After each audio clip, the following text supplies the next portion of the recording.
Hey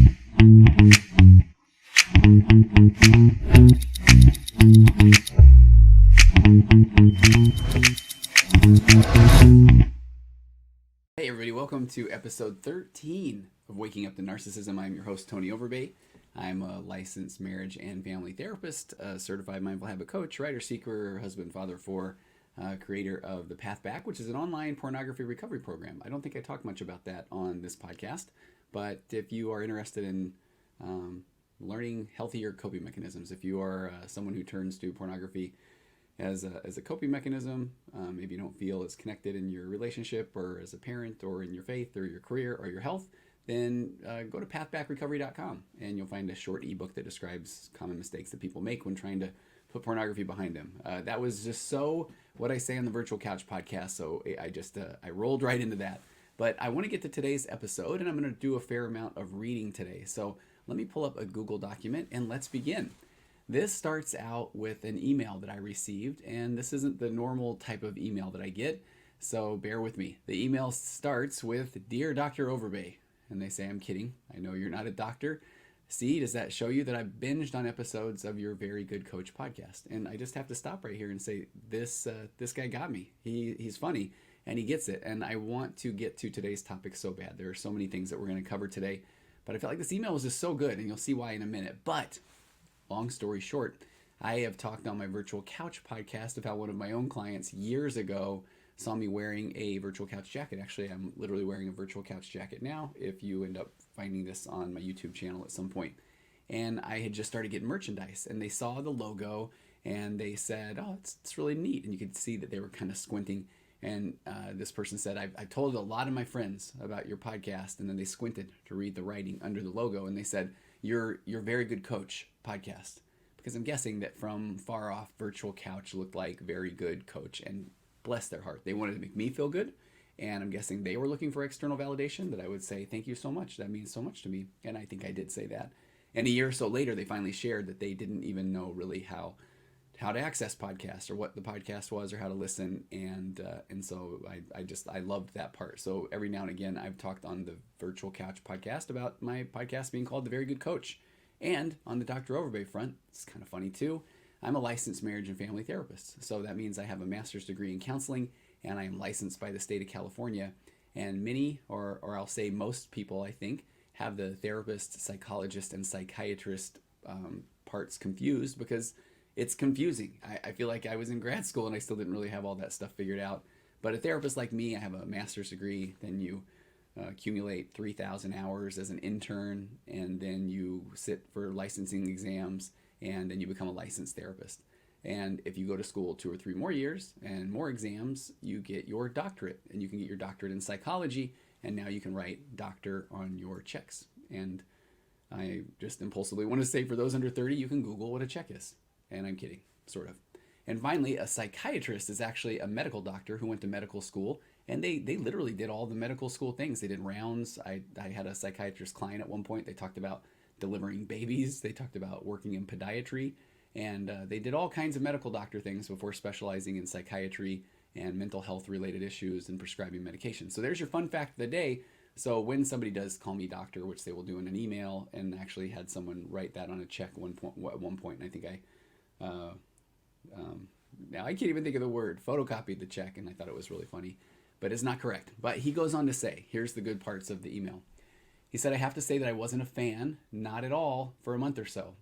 He said, "I felt like my wife was having almost an emotional affair with your podcast, and I was not interested in learning why she was so fascinated by your podcast." And he said, "I got mad at her, I gaslit her, but then I started listening, angrily at first, to Waking Up to Narcissism, basically trying to make a mental list of all the things that I could make fun of about you." I would love to get that list, by the way. So if he is listening to this, please feel free to share that list. It would be kind of fun. And he said also to debunk her, so I could be the special one. He said, "What did you know anyway? Who are you?" So he said, "But then the episode, Am I the Narcissist?" where he said you opened up about your own awakening. He said, "I've listened to it 2 or 3 times, and I swear to you, it was like watching the movie The Grinch." He said at the end, when the Grinch's heart expanded. And he said, "Here's the funny thing. I used to watch that movie every Christmas and honestly think to myself, yeah, I wish my wife's heart would grow, and then she would appreciate me or my kids." He said, yes, of course. You see where this is going. I made it all about her. I didn't even think anything about my fault in the situation. He said, what a victim I was. How immature was I? He said, I know you don't have the explicit tag on your episode, so I can't, he said, so I will call myself a piece of, and he put ... garbage. But he said, I know that doesn't cover it. He said, no, I am absolutely immature, narcissistic. I have narcissistic dustings, tendencies, traits. And honestly, thank you for trying to bring awareness to the fact that we may be misusing that word even a little bit.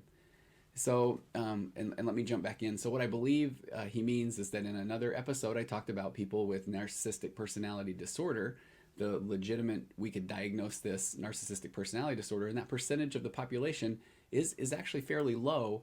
But I maintain that we all, again, start off as kids, as technically little egotistical, bless our hearts, narcissists. And then we go through life based on a quest to go from self-centered to self-confident. And it is hard. It really is. You have to do a lot of self-confrontation, take ownership of a lot of things. And that's extremely hard if you were never modeled that right type of parenting when you were growing up. And to realize that you are the only version of you and that you need to learn who you are, what makes you tick, what your passions are. And one of the most amazing things or experiences that you can have is to be able to explore those things with another human being. And when you really step back and think of it, how amazing would that be to feel safe in your own home, your own relationship, safe to bring things up and have a spouse say, tell me more about that. What is that like for you? Wow, when you bring that up, here's what my experience is. And then the conversation goes from there to you're going to talk more with curiosity, not criticism.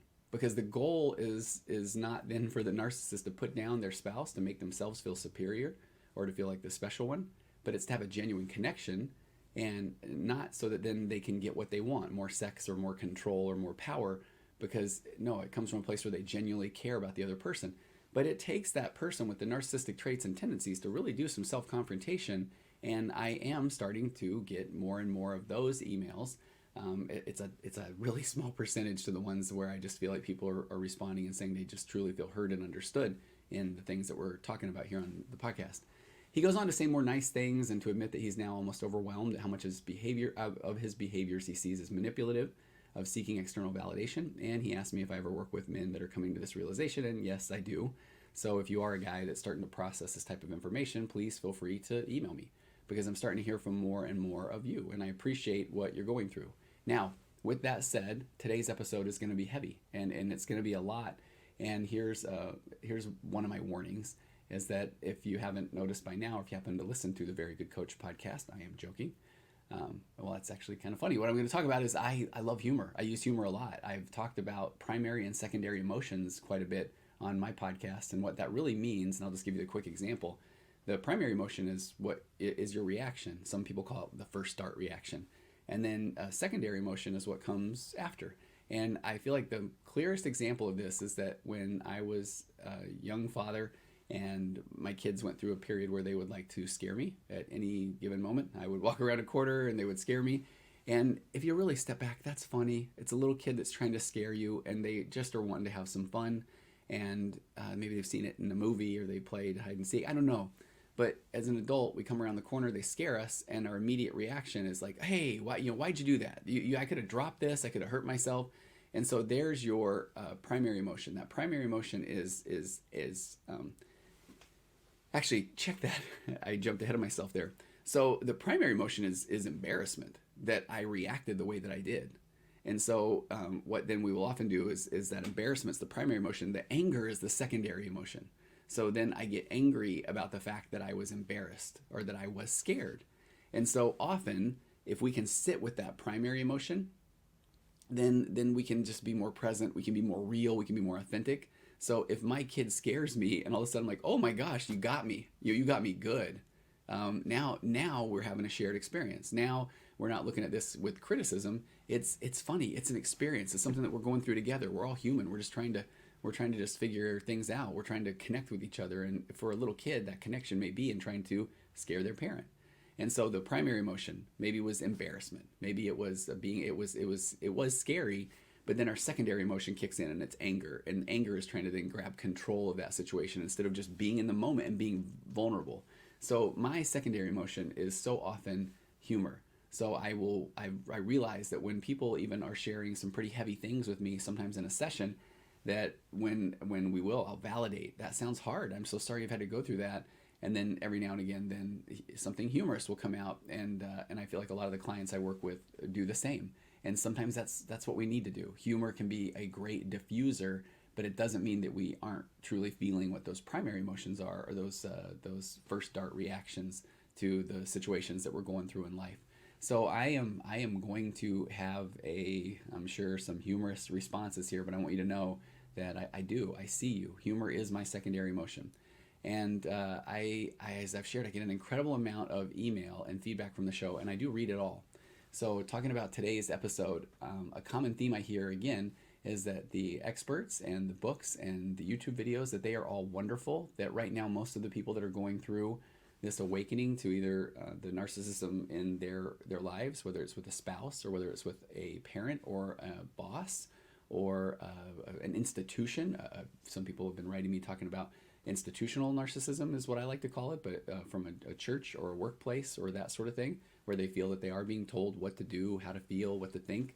And so whatever that looks like, the most powerful thing that I'm hearing are that people really do appreciate the specific stories from people that are in the trenches or people that have been through situations. And so the stories from survivors of narcissistic abuse is probably one of the most powerful things that I feel that people that are in those situations can hear, because you are so isolated and you don't open up to others. And often the narcissist, whoever that is in your life, the spouse, the parent, the institution, the job, the whatever that looks like, they don't want you to go talk with other people, and they call it sequestering, like sequestering a jury, that often you will be made to feel like you better not open up about this. You need to keep things in within the family, or I would never say these things about you, or whatever that looks like, and that is still a form of control. So we're going to talk about specific stories today, and because the similarities are so consistent. So I put a question out in the private women's group that I have, and again, feel free to reach out to me if you're interested in learning more about it. But here is the question that I put out. I said, podcast help, please. I said I was talking with someone earlier in the week, and we were first talking about anniversaries and the disappointment around them.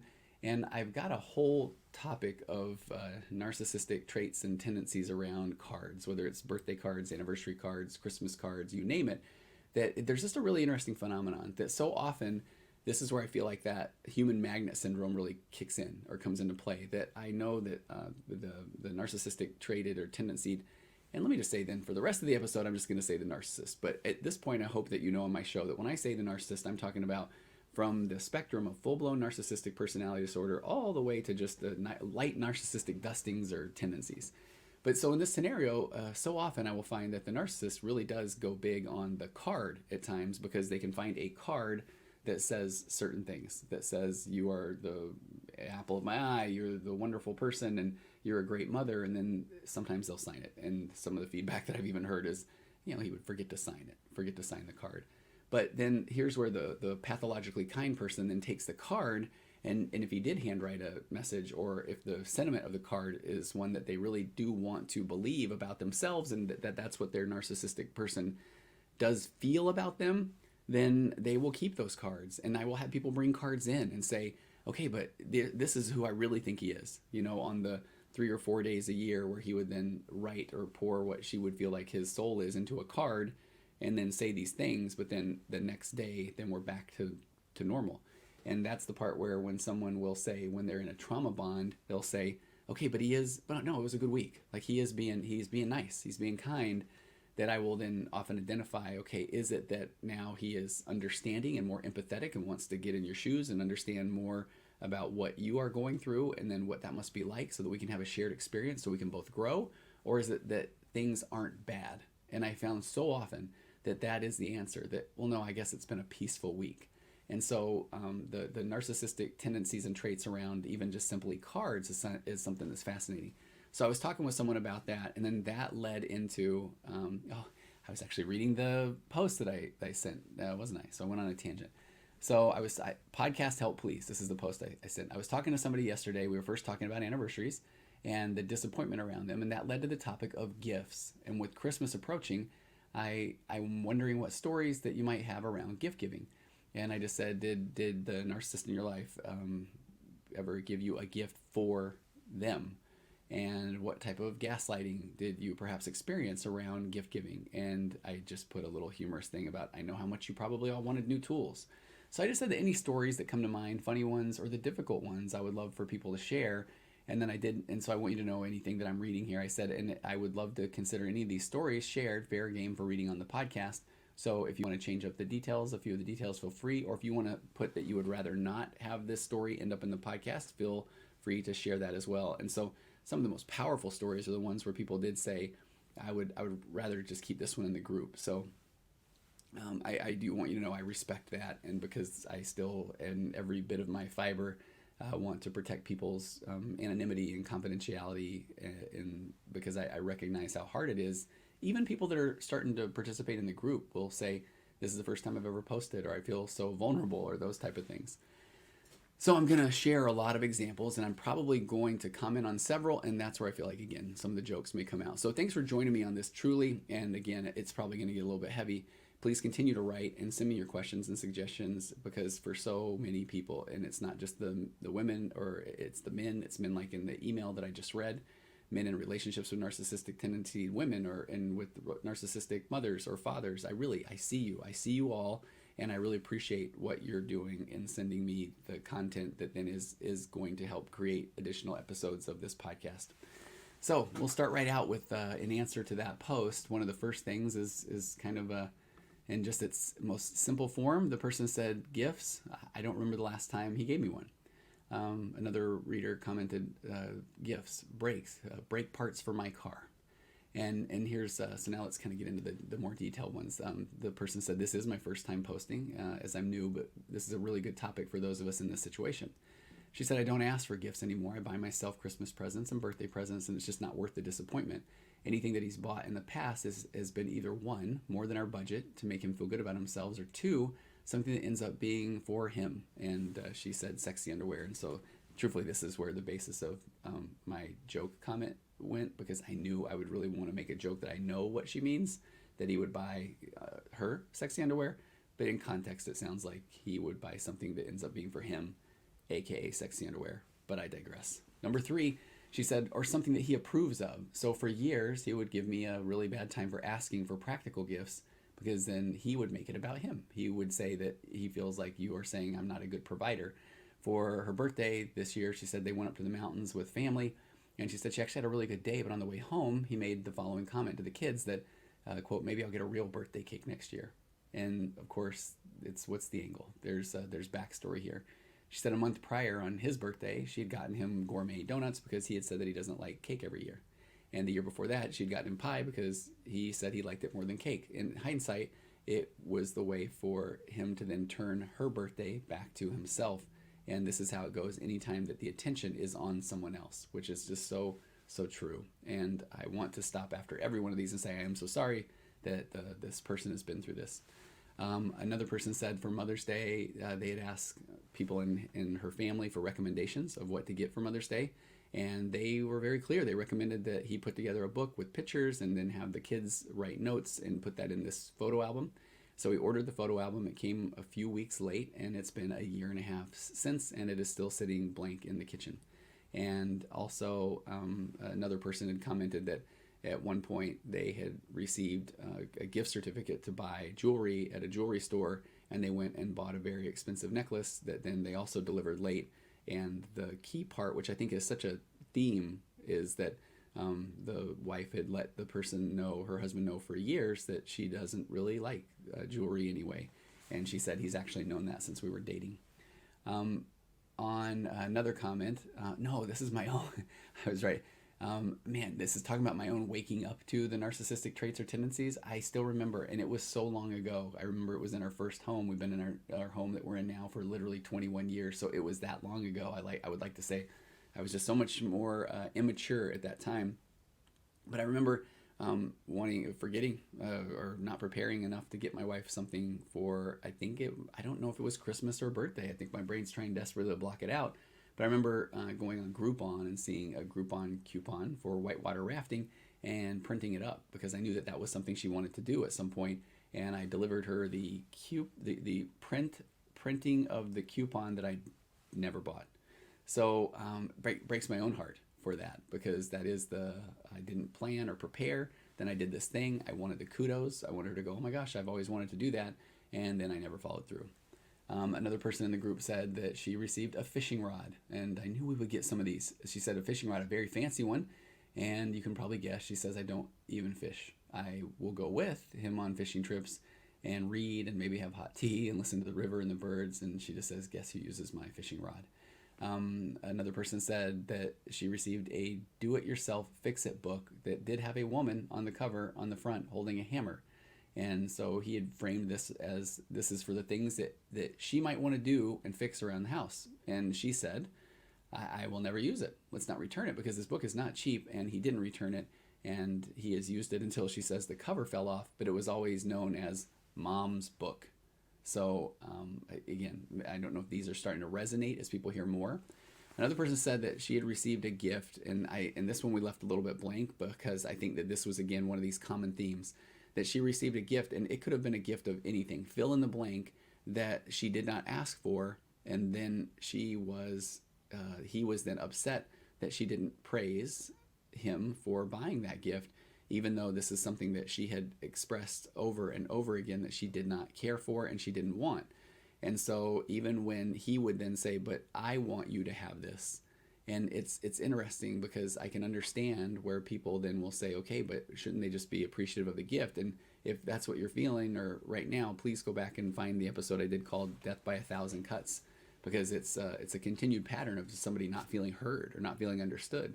I would like to think now that I know the things that my wife likes or doesn't like. I had someone in my office just the other day talking about getting C's candy every year for, I think it was Valentine's Day, for decades, 20 years or more, because there was a C's candy by this her husband's office, and she is literally allergic to nuts, and he always gets the nuts and chews because, surprise, he likes the nuts and chews.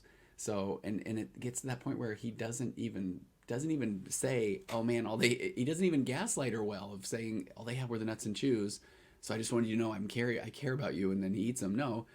She unwraps it. It's the nuts and chews. I think she had spent over a decade of saying, I'm allergic to nuts.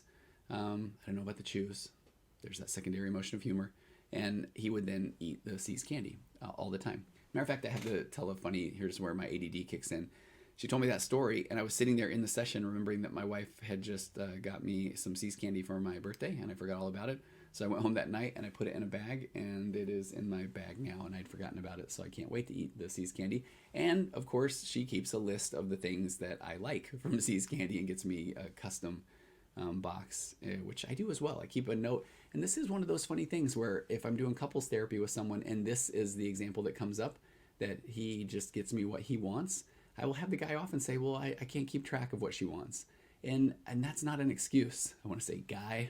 It's not an excuse, because this is one of those things where I want the guy to step in and take ownership or accountability of if he is not remembering what she wants, then there are a lot of pretty neat tools you can do, like the note I now keep in my phone that has my wife's favorite type of C's candy. So when I go in, and do I remember? No, I don't. I'm going to take ownership of that I would forget every time. I forget which individual pillows go where on our bed when we make it, but but I'm going to take ownership with that instead of going, okay, does it matter really?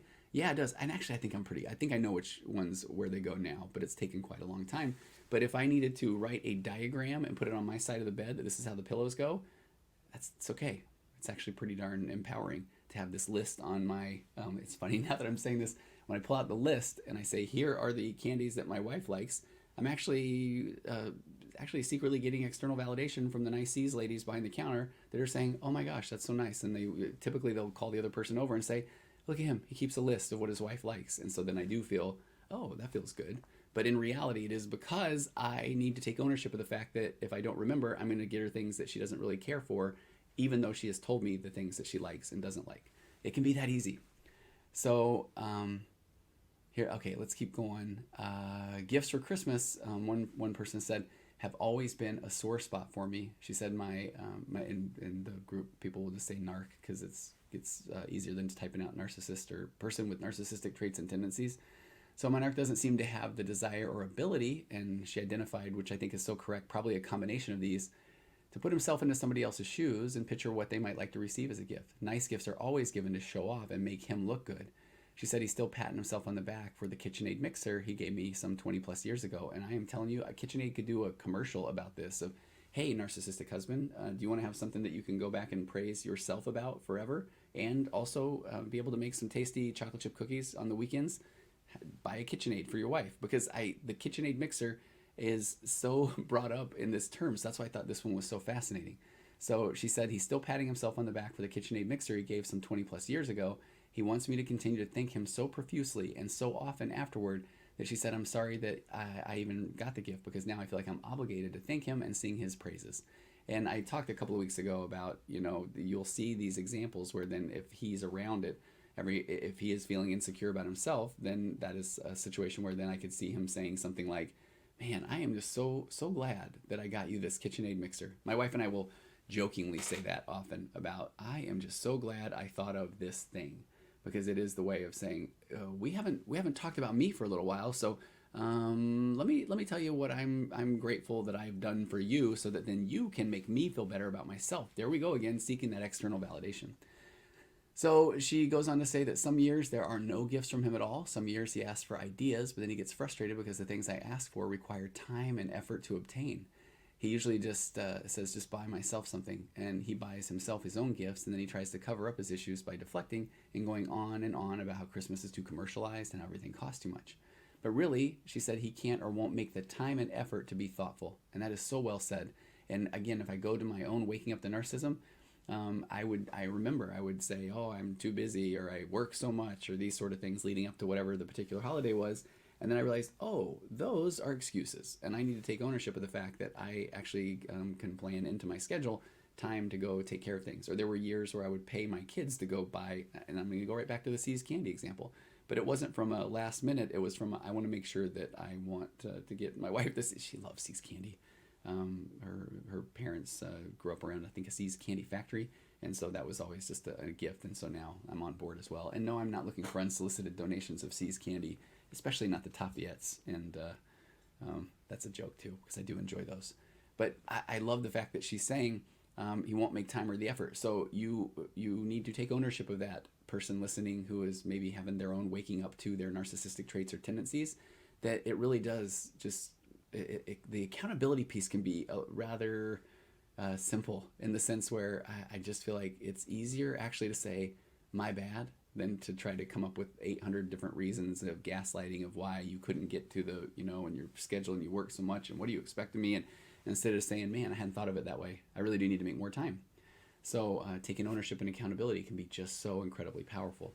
So then she said he was offended that she said one year he got me a pair of flannel shirts in his size, and then he was offended that I didn't love them. He said, I'll just use them then, implying that I was wasting his money. They were 3 sizes too big and clearly men's shirts. She said it's always hard when she has to talk to her family on Christmas and they ask, hey, what'd you get for Christmas? Because she said, I don't get anything, and I have to do all the Christmas purchases for the kids, but I get criticized for my choices and for spending all of his money. It's so hard. And I know that one's going to resonate with a lot of the women that listen to this. I know it is. Someone else shared, she said, I've always gotten gifts. He doesn't forget, but he puts 0 effort into the gift. He goes the day before, the day of, and then makes a grandiose story about it, about how difficult it was, or all of the steps he had to go through to then get this gift, so that he will then get the praise for going to get it. She said, for example, she had wanted a video game system. She said, not badly, but she said that he did want to get it for her. He said he'd been tracking it on Target's website since this was February 2020. Her birthday was in July. She said he got it on the day of my birthday by going to 2 different Targets, so he finally got it. He also randomly wrapped some coasters in there that were given from regifting from a friend of over a year ago. They're the ones where you can put pictures in, but we never put the pictures in them, so he wrapped them as, she said, a joke, ? And she said, and I thought he put pics in them, but he didn't. So she said it was strange, but he was able to very quickly obtain the brand new video game system that he wanted, a PS5, within a few months, because he was then now following all the blogs and the Twitters and looking at the restocks. And she said that she believed that he probably looked for the video game system she wanted for maybe a day or 2 before his birthday, or before her birthday. Another person, and here's where these are going to start to get a little bit heavier. She said the year that she had turned 30, she said despite having a really rough start to the year, she did something nice for his 30th birthday when that was. She had organized and arranged a small getaway to fly away to a beach. And she said, so what she really did was got him exactly what he was asking for. So in between his birthday and hers, so it was a few months, her dad had a suicide attempt. So it was a really stressful time. And she had to go back to a particular place, a state, to deal with that, to be the point person, to deal with a lot of people in her family that were struggling with their own mental health. And then she said that her then narcissistic dad and then the narcissistic husband, who came to, quote, support her, but ended up throwing temper tantrums because he wasn't getting as much attention while she was there dealing with all the family issues. So she said that was in May or June. So then her birthday was coming up in July. So a lot of opportunity had been there, months of opportunity to plan at least a few days just to get away, anything really. She said he got her gift the day before. So on the 4th, it was just a random mash of things that he was able to go get last minute at the mall. He also said something to the effect that he had been eyeing a particular purse for a while and it had just come back in stock. She said that she had played along with it, but she said she was so frustrated with that because she said she knew that that was a lie. She said they did some kayaking in the morning and that was nice and that was something planned. And then he had planned a dinner, and so then we tried to talk about it. She said I was the one saying, what else is planned? And he said, well, not much, because you said you were tired. And here's where the gaslighting comes in. You said you were tired. So she said we went to one of the most expensive places in town. We didn't invite any of her good friends, and her best friend, which she said the reason was that he had made up a story about it, but that it was to his benefit because they were going to an expensive place. So she said, yeah, I did end up getting some gifts, but at what cost? There wasn't thought behind it. He also then made up stories to make it even sound better about the gifts that then he got last minute. And then he also expected her to give him praise for that. She said that she used to believe all the stories, but now she can really see through them. And it does make things really heavy and she feels really sad. She said she will absolutely take ownership, and to his benefit, he has gotten some thoughtful gifts over the years, but as the time went on, and things seemed to be getting worse, that happened less and less. There was another person that said, I was going to get you this, and always promises but never follow through ever. And that one had more and more people saying that I had that experience too. So the person was saying, I was going to get you this, but, and then at that point, I felt like instead of them saying, but I didn't plan early enough, or I let time slip away, or instead of taking ownership, it was I was going to get you this, but then I read, or they were out of stock, and I think that the example that I had read earlier, where the person said I've been tracking these things all the time and they were gone, but in reality the person was just trying to make up a story to make it sound like all of the effort they had gone through, instead of taking ownership of the fact that they had not planned earlier. Another woman wrote, she said, I have a couple of these that come to mind. First, the second time he left me so that he could, quote, help me make our marriage better. And she said, from what I know now, was to go to his bachelor pad. He had left just before Thanksgiving. She said since her birthday's right after Thanksgiving, then he didn't have to acknowledge Thanksgiving or her birthday, which also then he stayed gone long enough that also he didn't have to acknowledge Christmas or New Year's or Valentine's Day. And she said it was extra painful to have this dismissal during that time, but honestly, it wasn't a whole lot different than when he was living at home. And that's why I think this one's so powerful, because this is where a lot of people then do start to idealize when there is the split, the breakup, separation, divorce, where they start to say when holidays or those things come around, that they will say, I had a woman in my office earlier this week saying, that's when it's really hard, because I just wish that we had those holidays back together. But if we continue talking about it in that moment, we did this earlier in the week, we got to the place where then she said, okay, but actually, no, the holidays are no different, because I actually then had to manage his emotions as well. So back to this example, she said, again, it was extra painful to have his dismissal during that time, but honestly, it wasn't a whole lot different than when he was living at home, since he usually forgot cards and or gifts on important days. She said, I cannot count the times he told me I have a gift or a card, but I forgot to bring it home from the office. And I love where she went with this next. She said, after a few years of the same comment, she said, well, I suggested, let's just go to the office and let's just go ahead and get it. And she said, he always said no, that he'd bring it home tomorrow. He knew I didn't believe him, but he still maintained his fib. And interestingly, those cards or gifts rarely, if ever, made it from the office to her. And so many good things in this one. That part where she said, he knew I didn't believe him. And I have sat in those sessions where you watch the person with the narcissistic traits or tendencies not tell the truth. And it really is a moment. I feel like sometimes I used to refer to that as the moment of truth, where I really felt like I could get the person with the narcissistic traits, tendencies, or personality disorder to, in that moment, that's where I want them to take ownership and say, whoa, okay, what is happening here? I am 100% lying. But nope, it's where that gaslighting is a childhood defense mechanism, where they will put it out there. I feel like they do often know nobody's buying this, but then everyone that's around them is so used to it, then they just say, okay. And then it just kind of moves on. Another person wrote, she said, ha ha ha, I was just thinking about this the other day. A few years ago, he gave me a stand mixer for Christmas. She said, I don't bake much. He made sourdough bread sometimes and wanted the kneading function on the mixer. She said, I had been dropping heavy hints for months about some gifts that I actually wanted, and he never got them. Another person said, my first thought was how to turn the fiasco of gift giving into a productive situation. She said, even in non-narcissistic relationships, gift giving is hard and often disappointing on both fronts. And I really like what this person is saying about this. She said, I really liked what there's another podcaster named Jody Moore said about gifts. And actually, I just was trading messages with Jody for people that are listening here. She has a book out, and she's going to come on my other podcast and talk about it. But she said, I really like what Jody Moore said about gifts, that the best way to get what you want is to buy them yourself. And this person said, that might seem cold, but it's super helpful and super practical. She says, you can just assume your person loves you regardless of the gifts and get what you want. This relieves the pressure as expectations are released. Then anything that you get or any effort placed can be a nice surprise. And the reason I really wanted to read that is, again, I love this person, Jody Moore, and I've been on her podcast. She's been on mine. And the reason I really wanted to bring some awareness to this is that is absolutely true. And I have a virtual couch episode that is literally called You're Coming to My Birthday Party, or something like literally called, and I can't remember the exact title.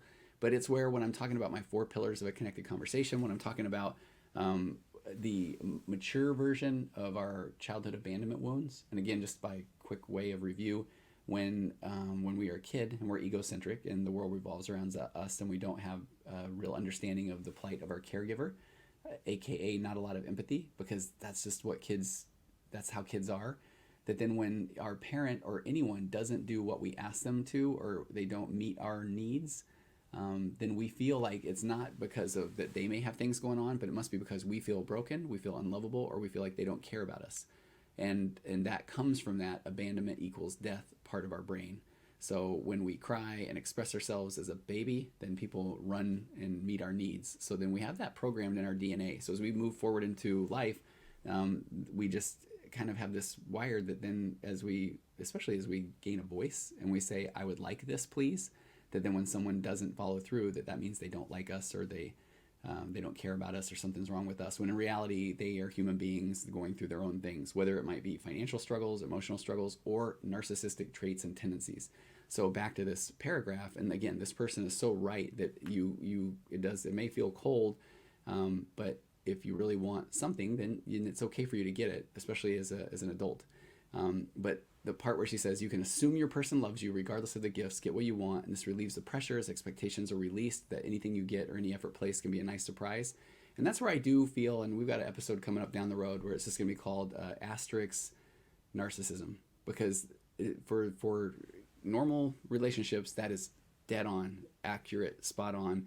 But the part where I feel like then someone that is continuing to say, okay, he has not met any of my needs for 20 years, but I know that he loves me, and I know, that he's thinking of me, or I know that this is just, he has a lot going on.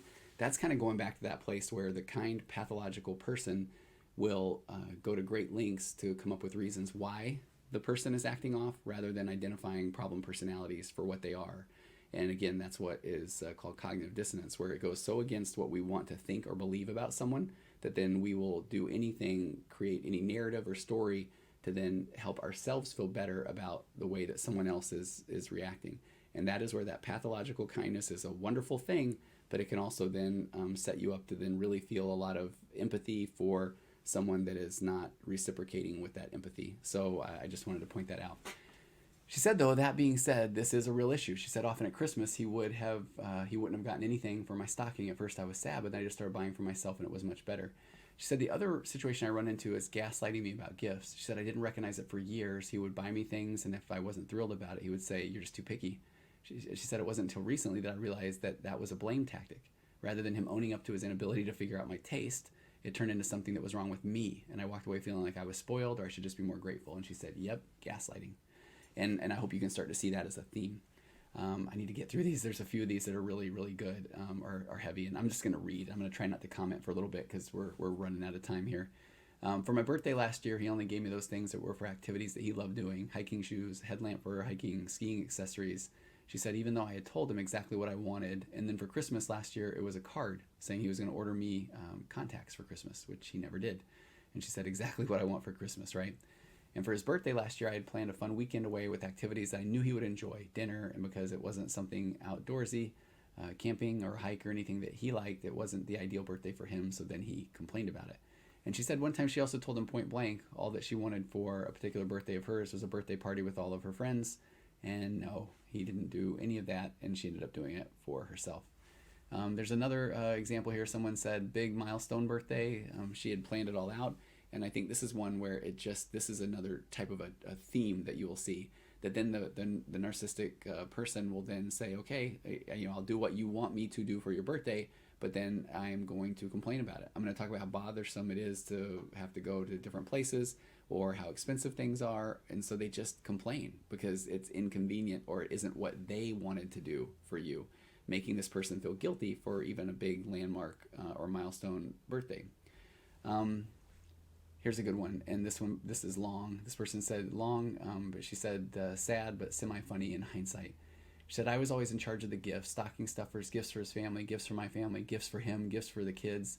She said the only thing that he was in charge of at Christmas time was a gift from him to me and my stocking stuffers from Santa. Usually I bought the gift for myself or had a girlfriend of mine buy it, and he would just pay for it and wrap it. A couple of times he said he was going to get me this or that, but didn't because he wanted to make sure I picked out exactly what I wanted. She put a little laughy face emoji.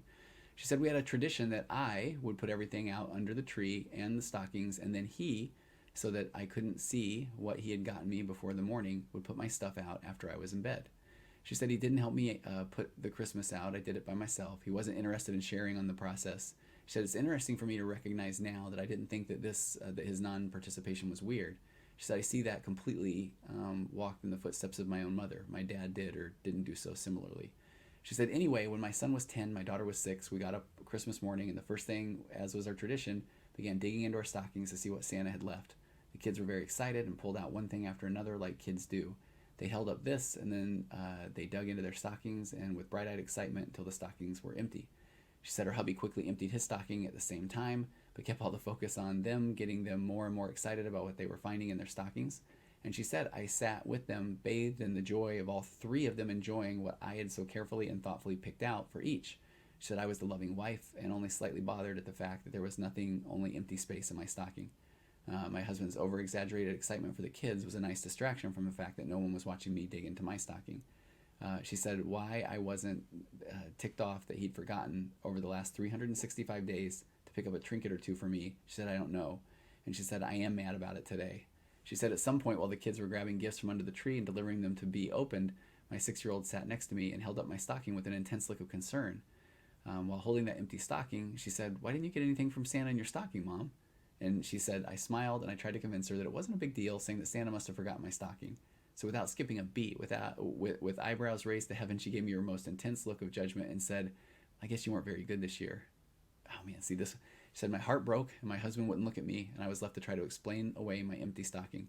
So she said, from that day forward, I always made sure that I had stocking stuffers for myself. And man, there 2 people commented immediately. One said, oh my stars, I could have written most of this myself. My heart aches for you. Another person said, I could have written that exact same story. I always put oranges and nuts in all the stockings. In 29 years, if I didn't put it in the stockings, nothing would be in it. Another person said, when I think about gift giving between my husband and I, it helps me solidify the fact that I think that he has narcissistic traits and tendencies. He'll often talk about how terrible he is at gift giving, but it's really simple. You pay attention to the things that other people are interested in. When you see something online or in a store that reminds you of that interest or thing, you make a mental note of it. She said, I often have a wish list, even on Amazon. Throughout the year, I will talk about the things that would be nice to have, but I have such a hard time spending money on something that isn't for him or the kids that I don't end up getting the things I want, and it really is hard to keep a mental note of such things. She said he could make a note in his phone. He often makes a big deal about how my gifts to him are good. She said it's simple. Pay attention to the other person. Another person wrote, he will also say that it's impossible to hide a purchase from me. I'll give him plenty of suggestions, but they apparently require too much effort. This year he told me that he wanted to give me something on Amazon, and he told me that he would tell me when he put it in the order so I would know not to look at the order status for a while. I explained to him that I get emails and I get notifications all the time about the shipments and deliveries, but that I would try to ignore them for a while. He told me it would be okay with him if I accidentally ended up seeing what it was, so she felt relieved. She said a couple days later, she noticed some items in the shopping cart. She said, oops. Later that day, he told me not to look in the cart. She said he was visibly upset when I told him that it was too late, which I appreciate her honesty. I really do. That should be okay in a relationship. But she said, so much for not caring, like he had said before. She said, I told him I was excited about the gift, and then she wanted to have a conversation about it. That she mentioned, actually, in regard to that gift, she had done some research about the item, and that she had already found a couple of better options than the one they had in the cart. And so, and again, in a healthy relationship, yeah, that can feel a little bit dismissive to the person that is trying to do the gift giving, but that's where we're so afraid of contention that we avoid tension altogether. But that tension in a healthy relationship is where the growth can come. So I want to think that if my wife said, hey, I didn't notice this, and I appreciate that, but here's actually what I would really like, I really feel like I would want to say thank you so much. I'm grateful. I appreciate that. But she said she realized that she had visibly popped his bubble and hurt his fragile ego. Another person said, for most of our 21 years of marriage, we pick what we want for ourselves, for gifts, and then we give each other a small budget for a surprise gift. And she said, I think we need to go back to that. Another person said, I can ditto so many examples that have been given. I've been married for 30 years, and I had given up on reciprocation decades ago. She said, I think he only put any thought into a gift for me the first year we were married, and that was in 1991. She said the hurt of it has dulled over the years. She feels little pain as she has zero expectations, but the humiliation of it builds. And this is so powerful. She said, the more years that pass, the more humiliating it is. The kids get older and they see more. She said, I used to just buy my own gifts, seriously fill my own stocking, usually stuff I needed anyway. To be fair, he did make a few attempts, but most of them have a narcissistic personality disorder story attached to them. But she said that humiliation just stings. Your kids see his devaluation of you. My mom will usually buy me an extra gift because she knows he doesn't get me anything. People feeling sorry for you stings. She said, I've accepted the void of love, but can you not leave me with my dignity? This past Christmas, we were supposedly working on things. She said lots of stories I could tell, but on the topic of his gifts to me, one stands out. Christmas morning, while I was doing final readying for the children coming downstairs for Santa, he brought me a couple of $100 bills to put in the older kids' stockings. Then he hands me two $100 bills. She said that was my gift. 29 years of marriage, cold hard cash. He probably realized that he hadn't got me anything, but he had taken a little extra money out. So she said, was it a gift or was it a payment? She said teens love cash, but she said it felt trashy and humiliating to me. Later in the morning, I gave it back to him, and he said, what, you don't want it? And I said, not like that. And I walked away, and I tried to hold on to some dignity. She said, the truth is, I really did want it because he was financially abusing me for the entire previous year, but I really didn't want it that bad. So, I mean, that one, I know that one is going to resonate with a lot of people. There's two more. One lady said, holidays are hard. One Christmas, I bought a pair of shoes for my husband, and he looked at them and asked if I got them at Walmart. He said, if you're going to buy me shoes, don't buy me cheap ones. And she said, I told him, do you want to see cheap shoes? So I started throwing my shoes out of my closet. My family showed up, and I felt like a crazy woman. I always made sure Father's Day was special. I had the kids do something special every year. One year I knew he wanted an Apple Watch. The kids didn't want to spend that much, so I told them that I'd pay the rest of what they didn't pay. When the kids gave it to him, they told him it was from the family, and he would tell people our kids got it for him. One day I finally said, do you realize I paid for half of that watch? And he looked surprised and said, you put money into something this nice and expensive? She said I could go on and on, but I'm learning if I want something, I just need to buy it myself and plan my own parties. One more. She said, I have to share this one because it makes me laugh now. She said, the first Christmas that we were separated, I had full custody of our 5 kids, and I had them for Christmas. He wasn't working, so I wasn't getting child support from him. She said, I paid for everything. Santa gifts, gifts from me, and he got them literally nothing. She said, not a blessed thing. They celebrated Christmas with him the day after Christmas, and nada. They had gifts for him from me that I had bought. She said, when I called him out on it later, she said like months later, he played completely dumb. Like he said, oh, I just thought everything was from us. She just said, dude, no. So I hope that some of these resonated. I know that they're heavy, but this is where I go back to the examples I feel like are some of the most powerful things that people can hear. And I just want you to know you absolutely are enough. If you are in relationships, and I know that this is the part where people that are just hearing, even if they just hear this episode, and they, again, refer them back to the death by 1,000 cuts, because it's a pattern of behavior. It's a pattern of behavior without taking ownership or accountability of their actions. And so if you're the person hearing this and you are starting to wake up to your own narcissism, honesty, bless your heart, and acceptance is an amazing thing. Acceptance is an amazing thing. Vulnerability and taking ownership and accountability is wonderful. It is, and it isn't done from a victim standpoint. It's done. It's an empowering thing, and it's a thing that can lead to some amazing change. If you are one who is already in these relationships or these situations, and you're waking up to the narcissism around you, which has caused you to feel crazy, then I hope that you feel some sanity, and just by hearing other people's stories and knowing that you're not alone. And so if this is where you're starting to listen to this podcast, and I'm getting the emails, I get the ones that say, do not reply because I will delete this right after because I don't want my husband to read this. But keep on your journey. Keep listening to podcasts, reading books, watching YouTube videos. Just, you're on a journey. And people, again, will say over and over again, how long does that journey take? And I'm not being dismissive when I say it takes as long as the journey takes, but you're on that journey, and the journey is going to eventually lead to you feeling heard, feeling understood, and build that community of support around you. And so whether it's reaching out to me and getting in the group that I have, or it's starting to find a group online or anything, just start to find a group. We all want to be heard. We all want to be understood. And I hope that you are starting to see that you are seen, you are understood. And feel free to email me, even if it just feels like a therapeutic thing, and let me know of your situations, your questions, your concerns. I see you, and I see what you're going through. So thanks for joining me today, and I'll see you next week on another episode of Waking Up to Narcissism.